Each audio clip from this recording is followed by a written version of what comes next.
السلام عليكم ورحمة الله وبركاته. هنتكلم النهاردة مع فيديو جديد ازاي نفك التليفون اكس اس ماكس. ازاي لو حبينا نعمل اي صيانة للجهاز دوت بيتفك، نغير شاشة، نغير سوكت شحن، نصلح حاجة على البوردة، اي مشكلة ايا كانت، ازاي الجهاز بيتفك. بصفة عامة هنتكلم النهاردة عن الجهاز ده. اول خطوة طبعا بنعملها في اي تليفون ايا كان، بنفك المسامير اللي تحت.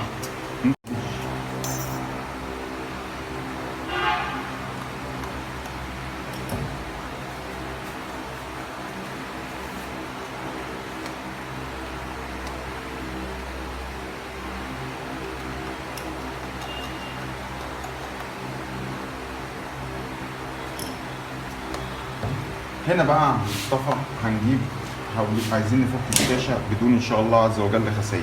ممكن تتحط على النار عشان نفك الجوانات اللي في الجنب، وفي حاجات بتفك معانا مساعده، ولكن احنا بنشتغل بطريقه تانية بسيطه جدا مختلفه ومتوفره عند كل الناس. موس بسيط جدا مع نقطه بنزين، وببدا امشي بيها حوالين الجوان زي ما حضرتك شايف كده. هنا طبعا احنا عارفين ان في جوان بلاستيك موجود، جوان كاوتش موجود حوالين الشاشة، فاحنا بنحاول نفكه بالراحة.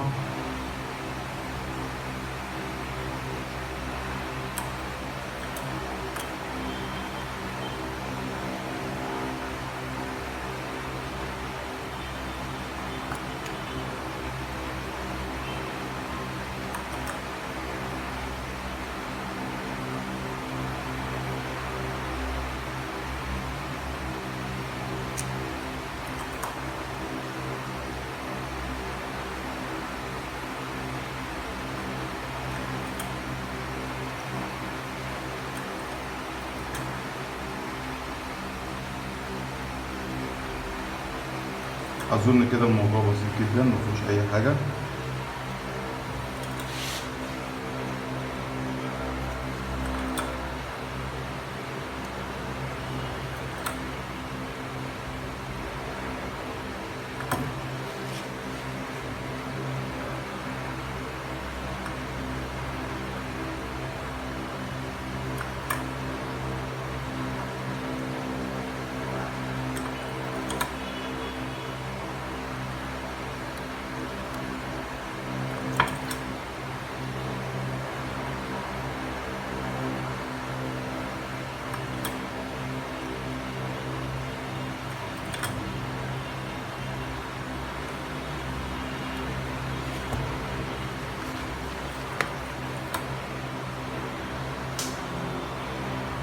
نفس العملية بتتم في الجهاز.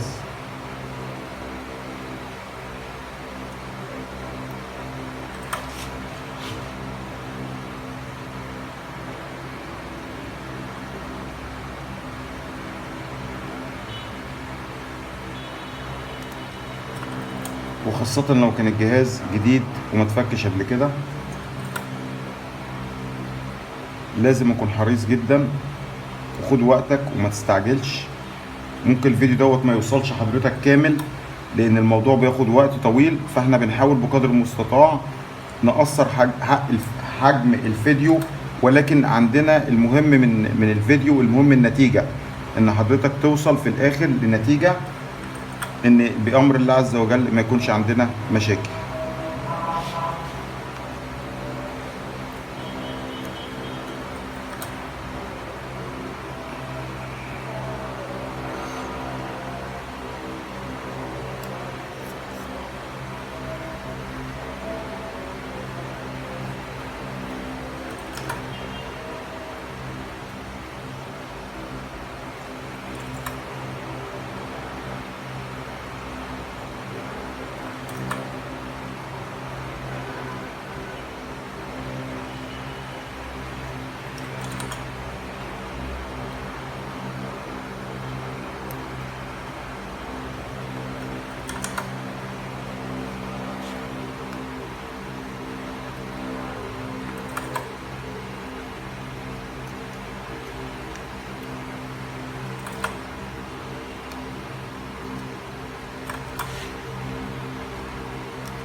وقف.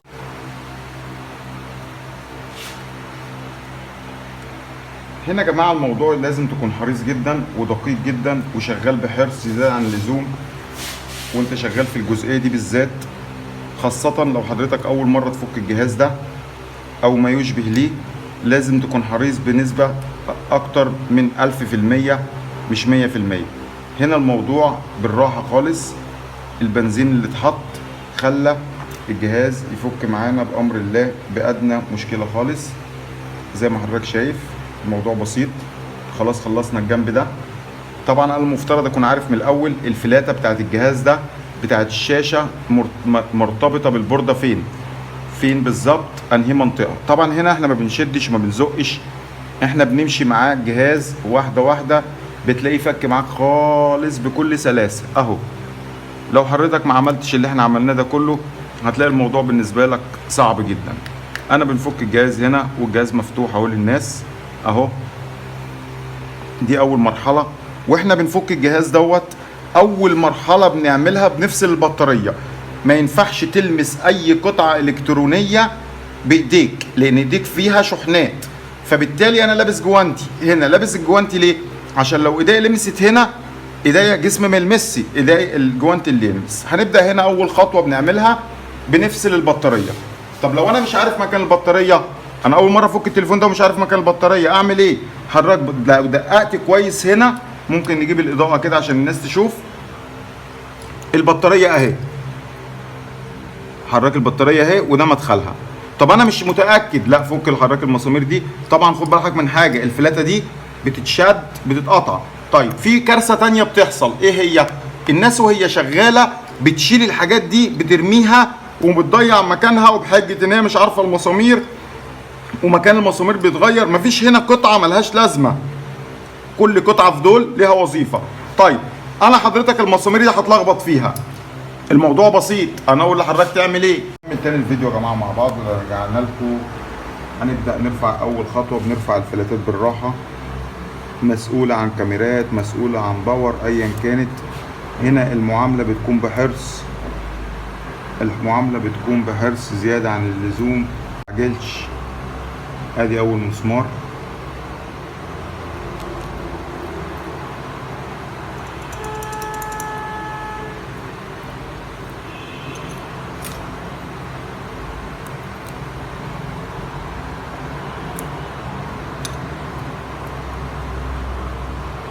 وادي تاني مسمار.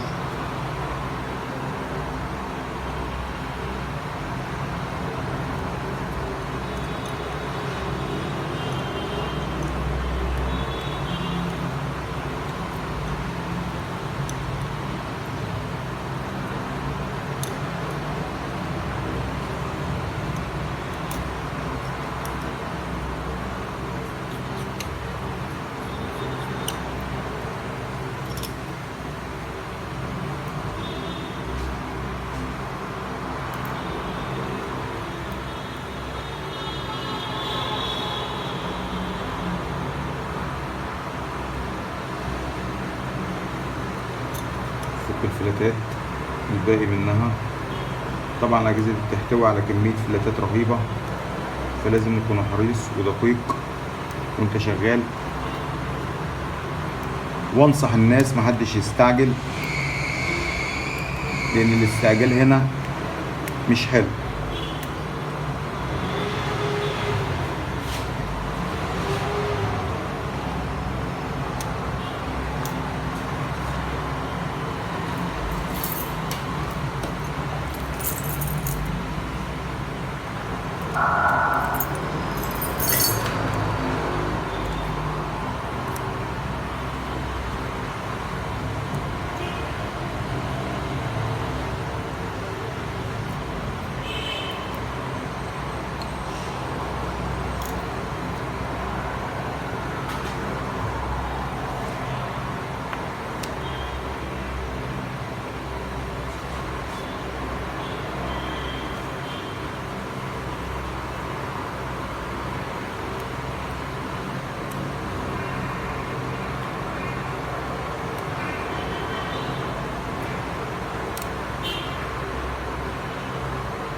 السنه بتاعت بتتكبر بس.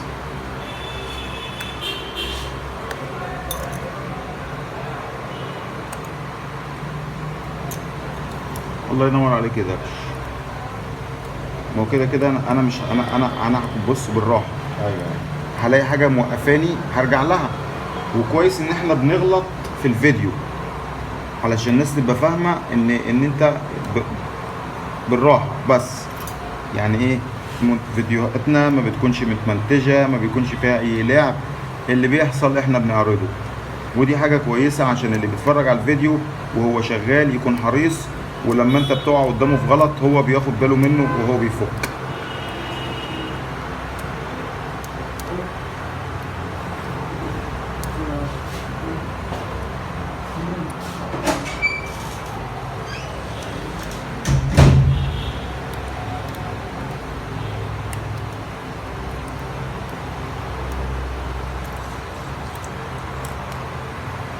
الحمد لله على السلامة، طلعت البوردة بأمان.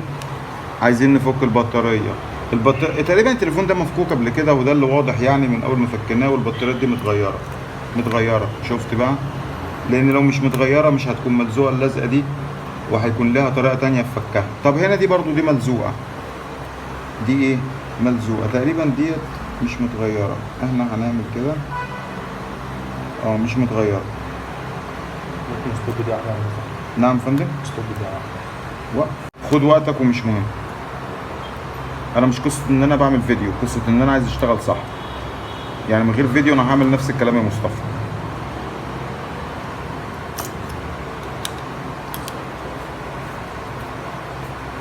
هنا بصراحه بقى احنا مش محتاجين الفيديو خلاص، مش محتاجين الجوانتي خلاص. ادينا بيه المهمه المطلوبه.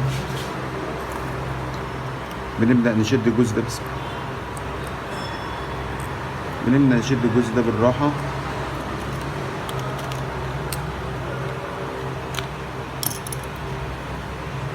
اتقطع مننا، هنحاول فيه تاني.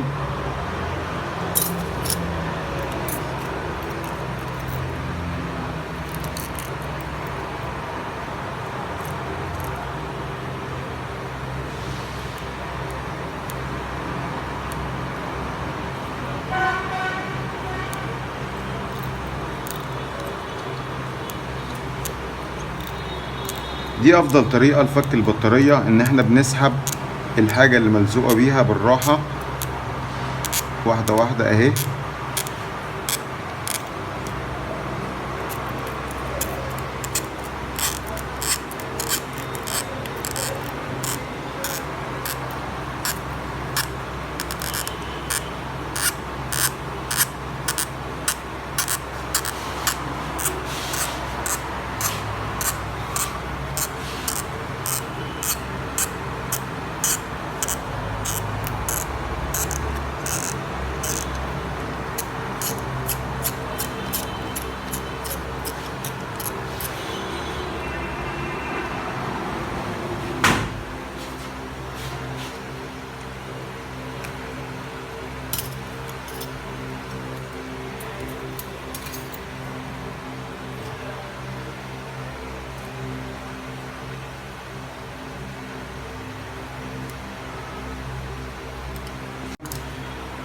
الحتة الزغنطوطة دي خالص هنشدها بالراحة.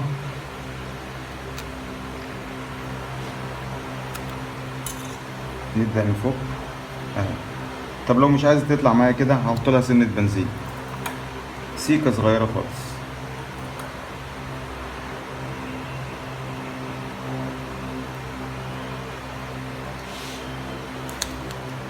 نشكركم على حسن تعاونكم معنا.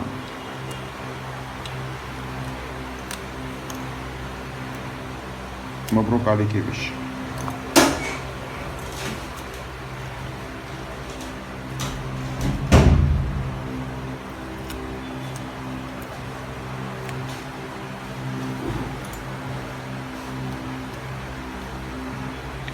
بس خلاص الجزء الكبير من التليفون، ونشكركم.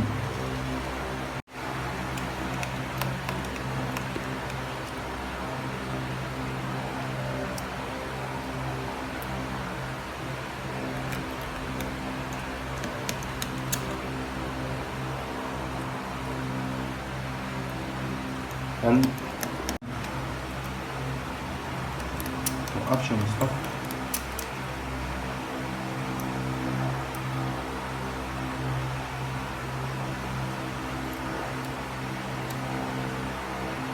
بص في مسمار صغير هنا متضايق، بص عامل مشاكل المسمار ده. والله العظيم الموضوع ده. خد دي بقى كده بالراحة، حطها هنا وارجع تاني وقول بسم الله. هنا بقى رجالة الموضوع هيكون بحذر زيادة عن اللزوم، لأن هنا الحتت دي بتكون مستنية أي كلمة تتقال، فبناء عليها يتم التحرك الخاطئ. نعمل ايه؟ نفك المسمار ده، شايفه؟ اهو ده مع ده، تين تين تين ده. طبعا كل مفك له مسمار، وكل مسمار له مفك. حضرتك هتلاقي مسمارين مع بعض، حطهم في حتة واحدة، عشان بلاقي واحد يقول ابن حلال يقول لي ما هو المسمارين دول فوق بعض. يا عم حطهم في نفس الحتة، هو حد هو التليفون فاهم حاجة؟ والله يا اخويا مصطفى الواحد بيسمع كلام يجينا.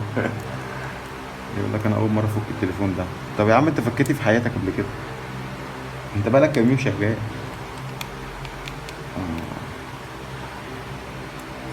ما انا كمان، ما انا اول مرة افكه، ايه المشكلة يعني؟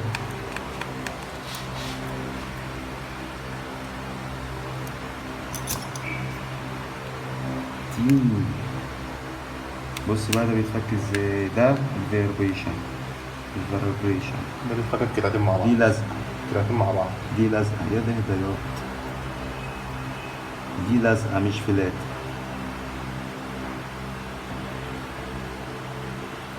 اهي اهي بص. طيب نرفع الجرس ده، ده الجرس. بسم الله اهي، بسم الله. ده البنزينة نعمل دي،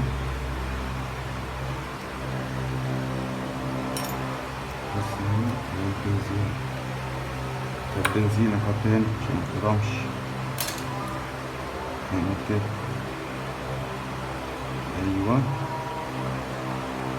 ايوه ايوه.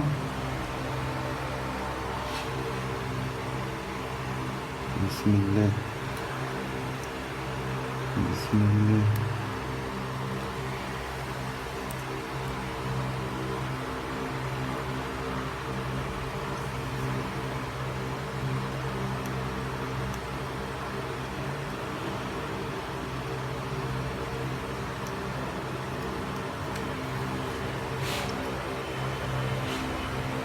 اهو ده الفايبريشن اهو.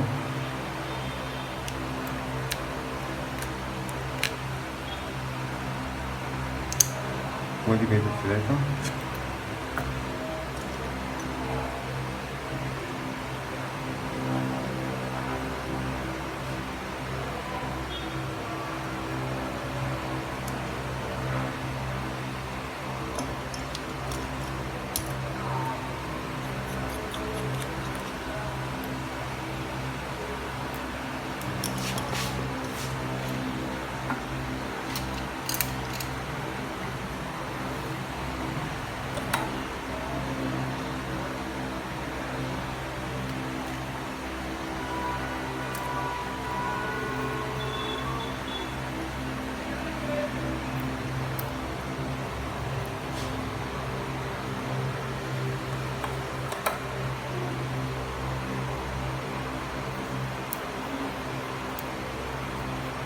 البنزين ده جبار.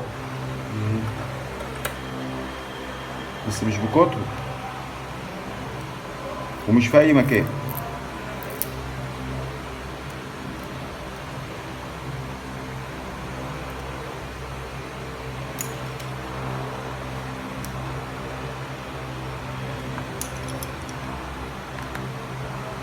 ده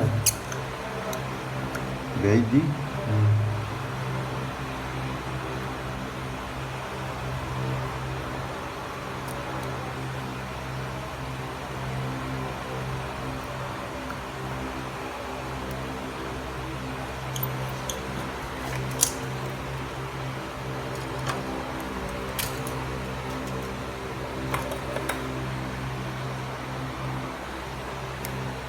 كده اسبوعين.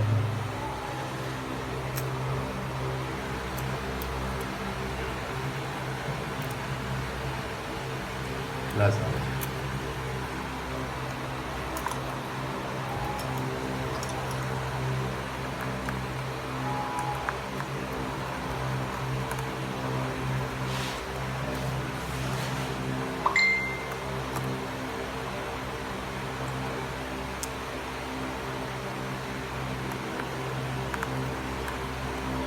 كمان بيقول لك لو قدرت ايه اللي انت بتقوله ده؟ منتج.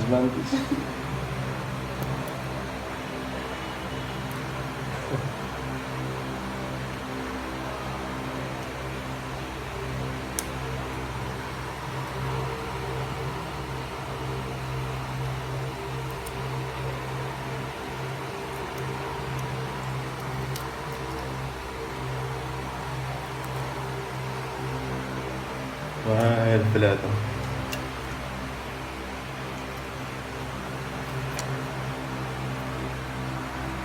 وها التليفون. ناس البوردة بس. بس في البنك